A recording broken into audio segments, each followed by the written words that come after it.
বাড়ি যাচ্ছি, যেহেতু আজকে আমার দেওরের বিয়ের পাকার কথা আছে, ওই জন্য আমরা সবাই মিলে বাড়ি যাচ্ছি। আমার মেয়েও যাচ্ছে, বড় বড় মাছের পিস খাবে। ঠিক আছে, তাহলে ওখানে যে আবার দেখা হবে বাড়িতে। দেখো আমার বড় মশাই নিতে চলে এসছে, আর আমি হেঁটে যাব, আর ওরা বাবা ছেলে বাইকে যাবে। তাহলে যাওয়া যাক, ওখানে যেয়ে দেখা হবে। তো চলো গাইস, এখন আমরা চললাম। আমি আর ছেলে যাব বাইকে, আর আমার মেয়ে যাবে হেঁটে হেঁটে মায়ের সাথে। ঠিক আছে, যাওয়া যাক ওখানেই। হ্যাঁ, তো ওখানেই দেখা হচ্ছে আবার। হ্যালো গাইস, প্রথমে মামার গাড়িতেই আসছে বাড়িতে, মামাই চলে নিয়ে আসছে। বাপের এরকম হচ্ছে, বাপের রকম। এখানে আস্তে আস্তে আমার বেটি চোখ বন্ধ করে নিল।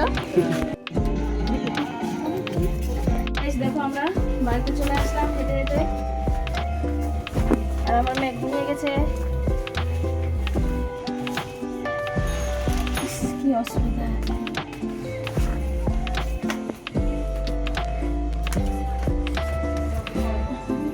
লাইটটা জানো বাড়ির ঠাকুরকে প্রণাম করে নিলাম সর্বপ্রথমে।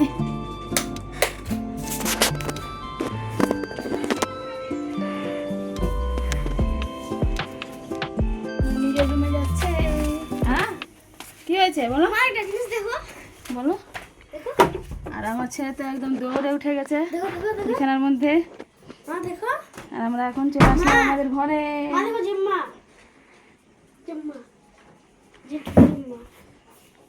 শুধু আমাকে দেখালে হবে না, বাবাকেও দেখাতে হবে। দেখো এদিকে রান্নাবাড়ি সব শুরু হয়ে গেছে। ছোট কাকিমা আর মেজো কাকিমা ছোট কাকুর সাহায্য করে দিচ্ছে, আর কাকিমা দাঁড়িয়ে দাঁড়িয়ে এখন মুচকি হাসি দিচ্ছে ভিডিও করছি বলে। আর মেজো কাকিমা দিয়ে পেঁয়াজ ধুয়ে নিচ্ছে। অনেক কিছুই রান্না হয়ে গেছে, টমেটো চাটনি হয়ে গেছে, এটা ভেজ ডাল হবে। কাকু এখন সব মশলা ভিজে নিচ্ছে। আর এদিকে মাছ রাখা আছে, মাছ হবে। আর সবজি, মিশানো সবজি হবে একটা। বেগুন ভাজাও হয়ে গেছে, কারণ অনেক লোকেরই নিমন্ত্রণ ছিল, অনেক কিছুই রান্না হয়েছে অনেকগুলো করে। আর এদিকে আমার বর কেকের যেহেতু অর্ডার ছিল, তাই কেকটাকে ডেকোরেশন করে রেখেছে, যেহেতু বাড়িতে লোকজন আসবে, আবার ওইদিকে সময় দিতে হবে। তাই সকাল সকাল কেক বানিয়ে ডেকোরেশন করে রেখে দিল। কেকটা কেমন হয়েছে তোমরা জানাবে অবশ্যই কমেন্টে। বন্ধুরা দেখো, আমার বড় এখন কেক নিয়ে চললো দোকানে দিতে।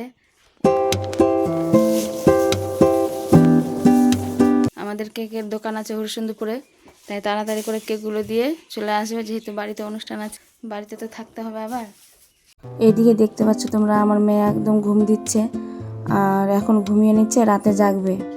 আর এদিকে দেখো তোমরা, মেয়ের বাড়িকার সব লোকজন বসে আছে, আর গল্প সল্প হচ্ছে নিজেদের মধ্যেই। তারপর রান্না বান্না কমপ্লিট, তারপর সবাই মিলে খেতে বসে গেছে। দেখো এগুলো মেয়ের বাড়িকার সব লোকজন আগে প্রথমে খাবার দাবার খাচ্ছে। এই যে আমার শ্বশুর মশাই,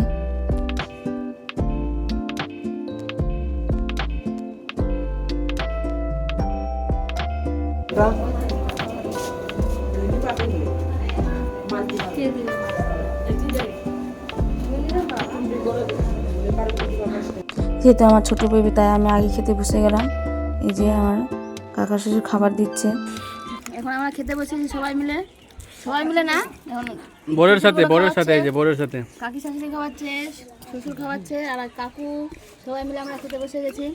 শাশুড়িগুলো পরে খাবে। সো গাইস, আমরা শ্বশুর বাড়ি থেকে আমি নিজের মায়ের বাড়ি পৌঁছে গেলাম, আর রাত হয়ে গেছিলো বলে আমার মেয়েকে পাঠিয়ে দিয়েছিলাম সন্ধ্যাবেলা। আর এইদিকে দেখতে পাচ্ছ তোমরা, শালি জামাইবাবু কি গল্প না করছে। আর আমাকে তো ঠান্ডা লাগছিল, কিন্তু আমার বড় মশাইকে ঠান্ডা লাগছিল না, তাই সে একটা জামা পরেছিল। তাহলে আজকের ব্লগটা এখানে শেষ করলাম, দেখা হবে আবার নেক্সট ব্লগে।